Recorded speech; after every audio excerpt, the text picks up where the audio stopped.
I always hated Mondays. This one would turn out to be one of my worst ones.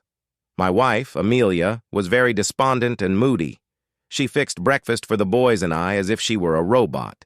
She wasn't being nasty, just depressed. It didn't help to brighten the morning. I had no idea what brought it on and didn't feel inclined to ask her. My sons, Derek, 16, and Martin, 18, left for school, about the same time I left for work. For the last 15 years, I worked for a freight company that loaded and unloaded container ships. It was hard work, but paid good money. I had always wanted to go to sea, and this was as close as I could get. My dream was to sail all over the world and see different lands and people. It was in my blood, and sometimes I would get depressed, just knowing that it would never happen. Home and family seemed to take precedence. I was happy with my home life. I had 2 great sons and a loving wife, who I adored. Unfortunately, it was Monday. The part I hated most about my work was some of the people I worked with. Colin Farrell was the most obnoxious guy in the world, and he had 3 buddies always hanging around: Bob Timbers, Ray Collins, and Freddie Springer. The 5 of us went to high school together. I didn't like them then, and I didn't like them now. "Hey, Matthew, missed you at the party Saturday night." It seemed like Colin was going to start something early today. There was a company party Saturday night. The boys and I had to go to Chester to help my father move out of his house. My mother died 6 months ago, and Dad decided to move into something smaller. Amelia was disappointed, so I told her to go to the party without us. When we got back Sunday night, I asked her how the party was, and she just said okay. I just glared at Colin and didn't say anything. "We are sorry you couldn't make it, Matthew, but thanks for letting your wife come. She made the whole evening worthwhile." I found myself clenching my fists as I listened to his group of hyenas giggling like girls. They seemed to be having a private joke at my expense. As I started to walk away, Colin followed and continued his taunting. "She sure has developed into a fine piece since high school, Matthew. You are one lucky guy to have that to come home to every night." I could see that it was going to be a long day. The veins in my forehead started popping, and I could feel the tendons in my neck tightening. All my life, I had to fight to control my temper. Again, I tried to walk away. I turned to face the group, and Colin flipped something towards 2. It was red, it was soft, and it was a pair of panties. Amelia forgot these Saturday. She might need them to go with that red bra she was wearing. The entire group broke out laughing. I stood looking at them without raising my head. The red silk fell onto the concrete loading platform at my feet. I made no effort to pick it up. I suddenly realized that I had stopped breathing and felt my stomach muscles tensing. I was becoming a coiled spring of fury ready to unwind. I could take any one of them with no problem, but all of them at once might be difficult.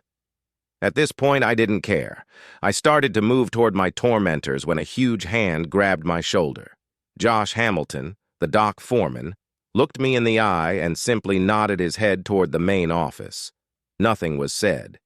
I glared at the group with a hatred they never saw before and followed Josh up the stairs. For some reason, all of them stopped laughing and got worried looks on their faces. Josh went into Henry Clark's office, and I sat down across from Henry's secretary, Sally.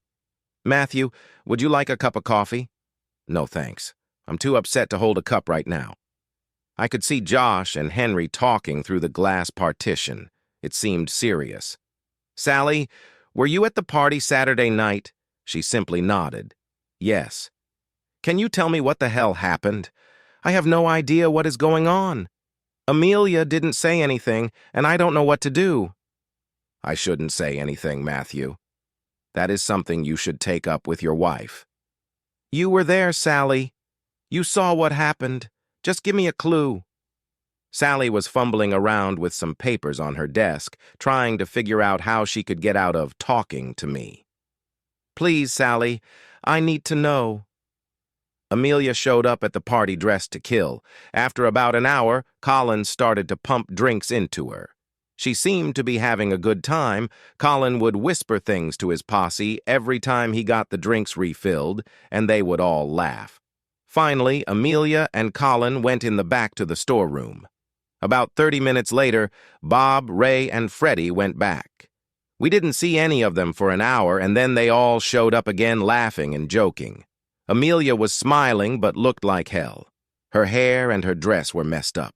She and Colin left together about 10 minutes later. "Thanks, Sally. I didn't want to hear that, but it explains things." We sat silent for about 10 more minutes. Josh came out and nodded for me to go in. "Matthew, I am not happy about what went on this morning. Colin, Ray, Bob, and Freddie each got a week off with no pay. I want you to take 2 weeks vacation. Josh told me what happened Saturday, and I assume this is the first you heard of it. I can't afford to have anybody in the hospital. I don't believe any of this is your fault, but I expect you to have things straightened out before you come back. I'll do whatever I can to help you through this. Just ask. Now get out of here." I nodded thank you to Henry and thanked Sally again as I left the office. Colin and his boys were nowhere around as I went to the parking area. I left the panties on the dock. I didn't go home. I started driving north, looking for a sanctuary where I could lose myself. I had a long time to think about the past and the present. Amelia and I went to high school together. She was big, fat, sloppy, and not what you would call attractive. She didn't know how to groom herself or to put on makeup. Her hair always looked like crap. She was not in any in-groups and was basically a social outcast. Of course, that is what attracted me to her. I was 6'3" and weighed close to 300 pounds. I was large but also clumsy, shy, and nothing to look at. I was too awkward to play any sports. Colin Farrell was just the opposite. He was good-looking, smooth-talking, and athletic. I know it sounds stupid, but the rumor was that the girls would try to get Colin to take them out so that he could pop their cherries. He never had a steady girlfriend, but never went without a date. I hated the guy. He would brag about his conquests, and the girls didn't seem to mind, all except Amelia. Amelia had tried to get Colin to take her out. She wanted to be able to say he was her first. Colin not only turned her down, but he told the whole school about it. He said he only made love to girls and wasn't going to stoop to making love to a pig. The kids at school thought it was just funny, but Amelia was crushed. I viewed this as my chance to move in. Since I had no idea how to court a girl, I just started being friends with her. Soon we became close, and by the time we graduated high school, we were a couple. I was the only one who made love to her. I got a job out of school as a construction laborer. In a year's time, my flab was gone, and I was all muscle and sinew. I was strong and coordinated. It felt good to no longer be a walking joke. Amelia and I were married within a year. Derek and Martin were born very close together, and Amelia started working out at a neighborhood gym shortly after. The transformation was amazing. Somewhere along the way, she learned how to fix her hair, put on just the right amount of makeup, and dress to kill. She looked good, and I was proud to have her for my wife. I loved her when she was a frog, and my reward was a princess. When I got the job at the loading dock, our whole life took a change for the better, until today. The A14 turned into the A1 as I continued to knock down the miles. I knew where I was going, and it was just a matter of time. I thought about my 2 sons. They came from large, powerful stock and showed it. We made sure that both of them were active so that they wouldn't turn into the lumps we did. Martin was about 2 inches taller than Derek and a little leaner. Derek had large hands and large arms. Both of them were fit and able to take care of themselves. We taught them restraint and the importance of not being a bully. They both had the same goal, to go to sea. I guess it was in the blood. I promised I would help them in whatever they wanted to do. Amelia was a good mother and a great wife. She kept a good house and did not waste money on frivolous things. I found myself on the M6, still clicking off the miles. The shadows were getting long, and I was hoping to arrive before dark. It was a 7-hour trip to Port Patrick, but it was the only place I wanted to be right now. I kept looking for the A75 and finally found it as the sun went down. There were plenty of parking spaces this time of year by the Duke's Duck. I gave my keys to the barkeep and asked for a room by the week. I had no luggage, change of clothes or razor, but didn't care. He took the room key off the hook, gave it to me, and hung my car keys in the same spot. I took a pint and sat down in the back corner. The streetlight was shining through the amber bottle glass window by my head. It was time to get numb and forget the world. I would find myself waking up in my room late in the mornings. I vaguely remembered how I got there. Usually, one of the local regulars would help me up the stairs and drop me on top of the bed.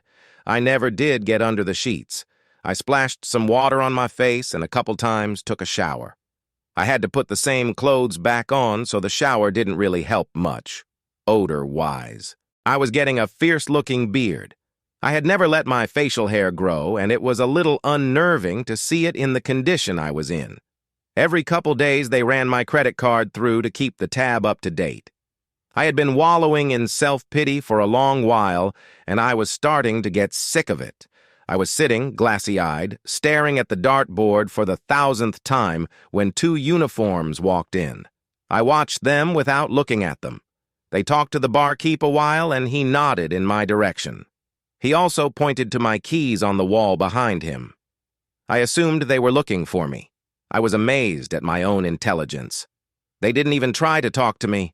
They just pumped coffee into me for the next 2 hours. Matthew Baxter. Do you think you can talk to us? Did I do something wrong? We just need to talk. Are you up to it? Can we go outside? The sun was shining, but everything was wet. The cobbles on the street in from of the pub were slick, and I took my time walking across to the seawall. The whole street was on a slope, and I still felt a little tipsy. The cool air was marvelous as it filled my lungs. I don't smoke, but the air inside was so thick, the results were the same. I leaned over the granite seawall and threw up. It was mostly liquid because I hadn't eaten much solid food the last few days. My head started to clear, and so did my eyes. My two companions waited patiently while I got myself together. I was starting to feel obligated for putting them to so much trouble. The bench I sat on was wet, but I didn't care. What can I help you with, gentlemen? First of all, we were trying to find you since you were missing for 10 days.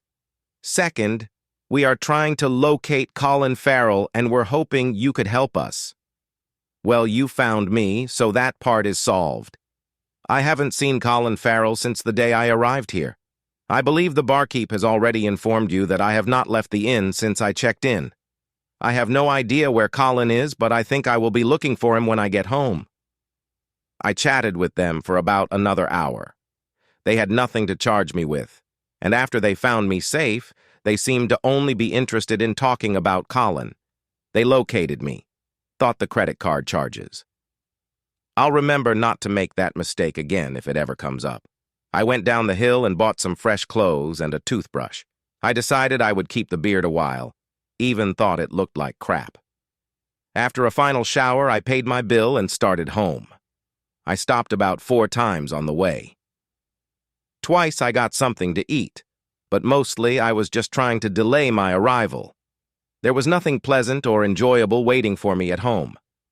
I did want to see my boys, though. She was sitting on the couch. There was only one light on in the living room. She watched me with her hands on her lap, afraid to move. It looked as if she had been crying, but it was hard to be sure in the dim light. I went to get a beer, but the thought of it made me a little nauseous, so I grabbed a Coke instead. I sat in the recliner across from her and waited for her to say something. The boys are staying with friends for the night. It was my idea so that we would have some private time to talk. Why didn't you tell me about it before I found out? I don't know. I was scared, I guess. About what? I wasn't sure what you would think or do. I did something stupid and it backfired on me. Backfired? What the hell backfired? You won't get mad at me, will you, Matthew? I don't know. It would probably be better if you told the truth, but we'll have to wait and see. Matthew, do you remember what Colin did to me in high school? Yes. I have been wanting to get even with him for that ever since it happened. Saturday night at the party, it seemed like a good time, so I set a trap for him. Doesn't sound like the story I heard. Listen to me, Matthew. Like I said, it backfired on me. I dressed up real good and Colin started to hit up on me. I let him think it was working and he suggested we go back to the storeroom. We kissed a little because I had to do it to set him up. Why were you doing this? What were you thinking? I wanted to get even with him. I wanted to make him pay for humiliating me. Anyway, I noticed the bulge in his pants, so I told him to take them off so we could enjoy ourselves. He dropped his pants and underwear, and then I did the thing that girls are never supposed to do. Okay, what the hell did you do? I started to laugh. That was a rotten thing to do, but appropriate in this case. Go on. I got myself together and opened the door to leave. Bob, Ray, and Freddie were waiting outside the door. Evidently, Colin had told them they could have seconds after he finished with me, and they were patiently waiting their turns. I walked past them and went to the ladies' room laughing. When I came back to the party, they were all standing around with big smiles on their faces. I heard that you left with Colin. That's not true. I left by myself and drove straight home. You left your panties there for Colin? No, I just forgot them when I left. Why didn't you tell me? After they twisted everything around, I got scared. I didn't know what to say to you. So you let me find out for myself in front of all my workmates. I felt like a fool, like a cuckold. They were teasing me about what went on, and I couldn't even reply because I didn't know anything. I had to find out from a secretary what happened, and her story doesn't exactly match yours. She wasn't there. I was. What I told you is what happened. Damn it, Matthew. I am your wife. You are supposed to stick up for me and support me. Amelia started to cry and walked into the kitchen. I sat there with my Coke and watched as she leaned on the Formica table and softly cried. I loved her more than anything. She was the only girl I ever cared about. She was feeding me bullshit and putting on the waterworks. Amelia had an agenda to preserve her marriage. Sally had no reason in the world to lie to me. I felt an urge to start questioning Amelia on each and every inconsistency in her story, but decided not to. I couldn't change what happened, and by forcing Amelia to admit to something that she didn't want to wouldn't accomplish anything. I did want to know the truth, but I wasn't going to get it from her. I figured I would leave things as they were and let her relax. I took another shower and got into bed with my wife. She laid her head on my shoulder, whispered that she loved me, and we both fell asleep. I still had some days coming before it was time to go back to work. The boys were glad to see me, but were a little standoffish. I suggested a drive to London, which was quickly accepted. Amelia seemed to be happy that the men in her family were bonding. On the drive to London, I found out the boys were both suspended for fighting, a strict no-no in our family. Reluctantly, they explained they were getting a lot of flack about their mother's party escapade, and finally decided to put an end to it. Several boys with smart mouths ended up with loose teeth and black eyes. They kept the suspension from their mother but asked me for an explanation about the party.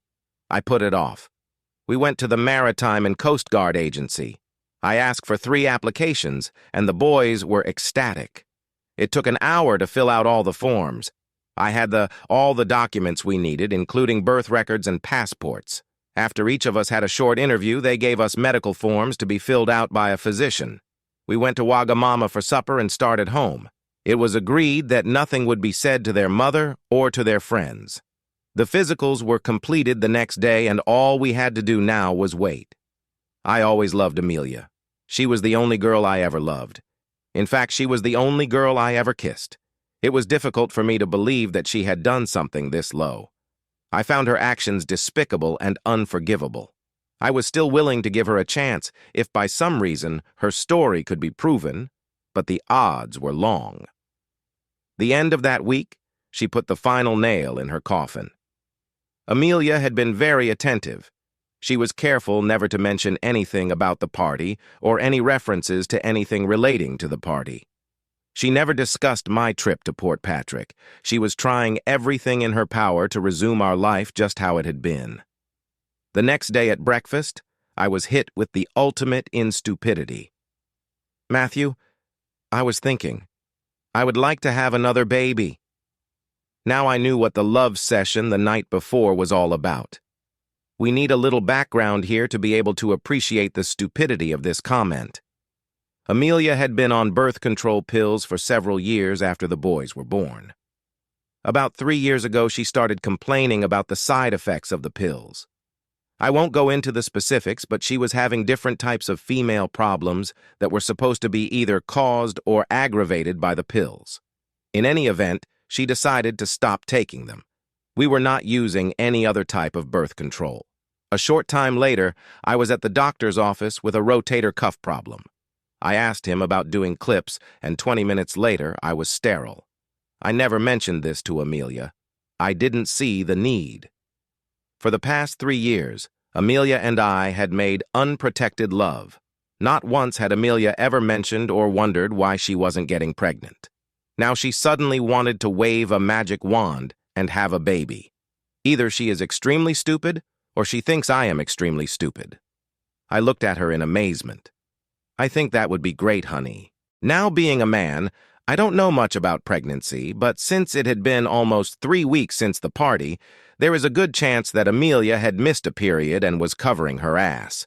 This put a whole new light on things, so I decided to move up my schedule. The boys were back in school, and I got a chance to talk to them a little bit before they left. They seemed to understand my situation concerning their mother better than I did. I felt better knowing that I had their support and backing no matter what happened. I was not sure what was going to occur at this point. I spent most of the day looking for Colin Farrell. He had to be someplace. At lunchtime, I went by the docks and spoke to Sally. Bob, Ray, and Freddie were back at work, but she had no idea what was going on with Colin. The rumor was that he was afraid I would go after him. That didn't make sense because I was a peaceable fellow. I avoided the work area so I wouldn't run into any of my 3 tormentors. That afternoon, I stopped by to see a local lawyer and started the paperwork, needed to divorce Amelia. I didn't want to hurt her, but I didn't want to live with her anymore. The boys would be on their own shortly, and I didn't see any reason for me to stick around. The one remaining problem that I couldn't shake was the need to thank Colin and his boys for ruining my marriage. I know that the fault was primarily Amelia's, but I couldn't punish her. Her paramours would have to pay for their poor judgment. Freddie Springer was married, but always stopped by McMurray's for a pint before heading home. It was just getting dark when he came out the side door and started walking along the building to his car in the rear. I surprised the hell out of him when I grabbed his left arm and twisted it up behind his back. I ran him full speed into the wall and heard a few things break as his face met the brick. His knees buckled a little, but I held him by his arm as I started to pound his kidneys with my right fist. As he sank lower, my fist started to hit higher, and I could hear ribs cracking. I must have hit him 20 times when his arm went loose at the shoulder socket. I dropped him to the cobblestones as a group of people came down the alley. No one chased me as I calmly walked to my car and drove away. 2 hours later, I was sitting in the police station. Amelia had just put the house up for collateral to get bail and was finishing the paperwork. Alice Springer came storming in screaming that she wanted me put away forever. They were able to keep her away from me, but she didn't shut up till Amelia talked to her. I don't know what Amelia said, but Alice looked at both of us like we were dirt and walked out. Derek and Martin had my car and drove me home while Amelia followed. The boys seemed to be proud of me, but I was careful not to say or do anything to encourage them. Freddie had a dislocated shoulder, broken nose, 2 black eyes, and lots of internal injuries that they had not fully identified yet. 4 ribs were broken, but luckily none had punctured his lungs. My wife and I didn't speak of the problem when we got home. I slept on the couch for the first time in 20 years but didn't mind. I was up and out early the next morning trying to figure out what to do next. The Osakamaru was unloading at Felixstowe. The captain, Jose Costa, was an agreeable man and was willing to take me on when and if I got my papers. I promised to get back to him later in the week. On the way home, I stopped to top off the gas tank. Just as I finished up, I noticed someone rushing toward me. I turned just as Ray Collins hit me on the left side with a piece of 2x4. The wood glanced off my left arm before cracking a couple of ribs. I squinted my eyes and bent over from the pain. I remember trying to breathe and not being able to inhale. With my eyes closed, I saw bright white flashes and then felt my knees buckle. The wooden club made a funny clunking noise as it bounced around on the asphalt. Ray wasn't able to hold on to it after the impact. My right hand darted out as I was falling and grabbed some flannel. I was able to twist around to the left as I rammed my right fist with flannel into the ground. I felt myself land on Ray's body, hard. My eyes were still clenched shut, trying to block out the pain in my left side. I could not move my left arm. I was acting on instinct as my right hand started to hammer up and down. I don't know what I was hitting, but as long as it wasn't asphalt, it was good. Both sides of my body were working independent of each other. As my left side was crunching up for protection, my right side was attacking anything it could find. At first, Ray was squirming under me, trying to get free, but after a few seconds, he was still. I didn't stop hitting him until some customers pulled me off. I still couldn't get a good breath of air, and it hurt like hell. One of the medics gave me a shot, and I slept all the way to the hospital. I woke up a few hours later with a sling on my left arm and my body taped tight. I was able to breathe, but with care. Amelia was there and did not look pleased. Damn it, Matthew. What do you think you are doing? You are making a hell of a fuss over that little party problem. Sorry, honey, I didn't do anything. Why did your boyfriend attack me with a 2x4? And what do you mean by a little party problem? Either I get a better explanation about what went on that Saturday, or I will continue talking to people. You are not talking. You are hunting them down and thumping them. I gave her a big smile. Why would I want to do something like that? Stop acting like a bully and stop referring to them as my boyfriends. Amelia walked out the door just as the doctor came in. I was more bruised than broken. Ray swung that wood like a little boy. My arm was just sore, and the cracks in my ribs were superficial. The pain and problem I had breathing was just from the impact. Early the next morning, Derek and Martin came and picked me up. They were grinning from ear to ear, and I told them to can it. Ray, on the other hand, was in bad shape. He would be eating through a straw for about a month until his jaw healed, and it would be at least a week till the swelling goes down on his face. One errant blow did happen to break his left collarbone.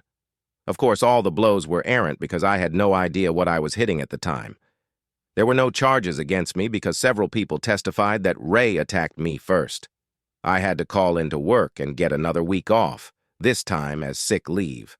I talked to Sally for a while, and she told me that Bob Timbers had quit work and his final paycheck was being sent to his brother's house in Aberdeen.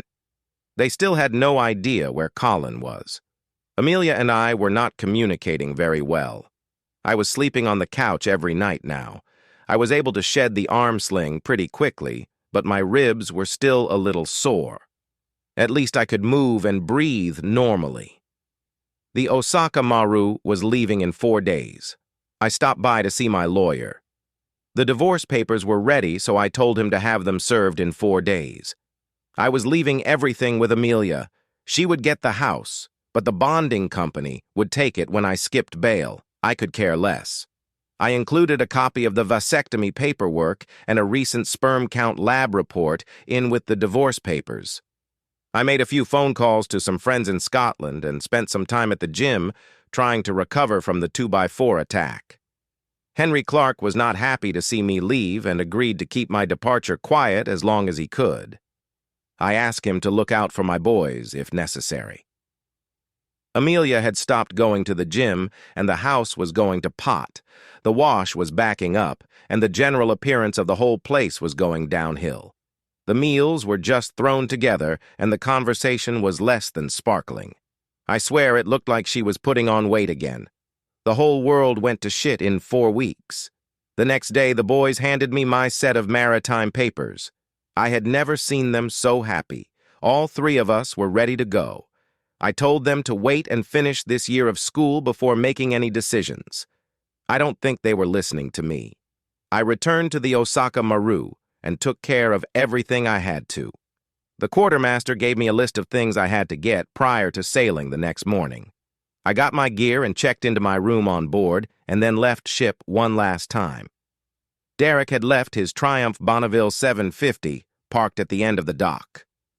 A few minutes later, I was on my way to Aberdeen. An 8 hour trip on a motorcycle is not a pleasure.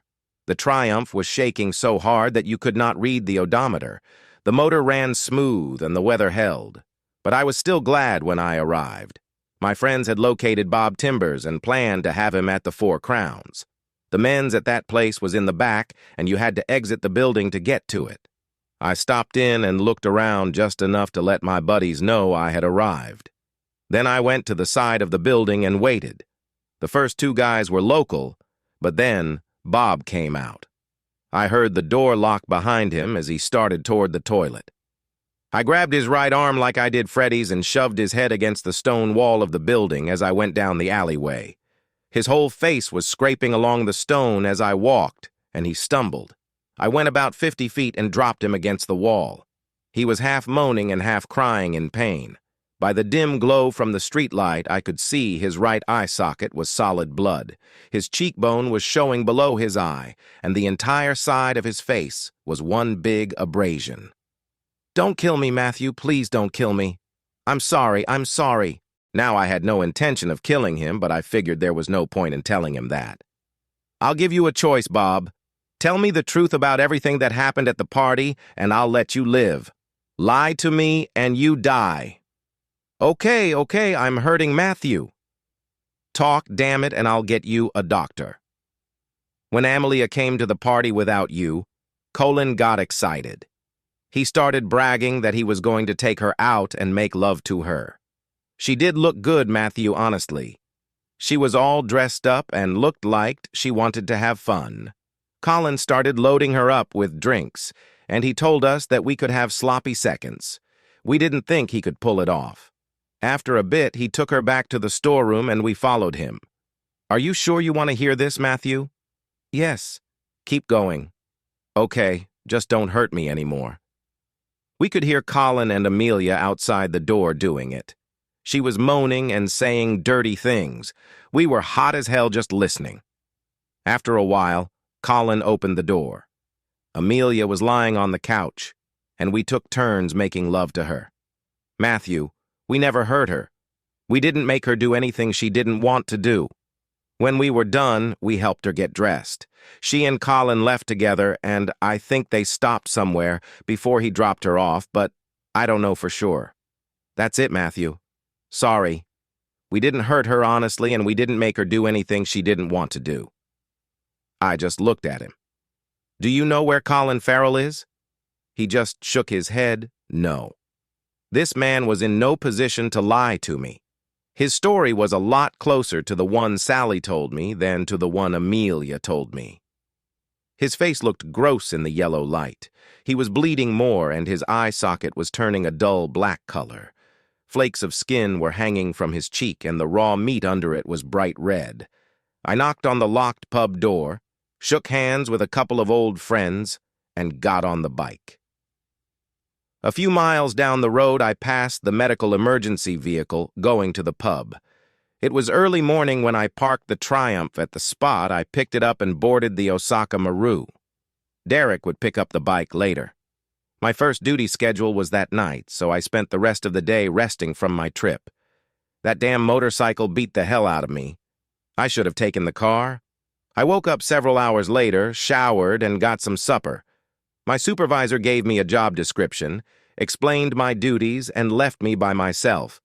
It was an entry-level job and was not that difficult or mind-boggling. My crewmates were less than friendly and not very helpful. They would answer any direct questions I had, but offer no help or advice, and none of them seemed interested in establishing any kind of association.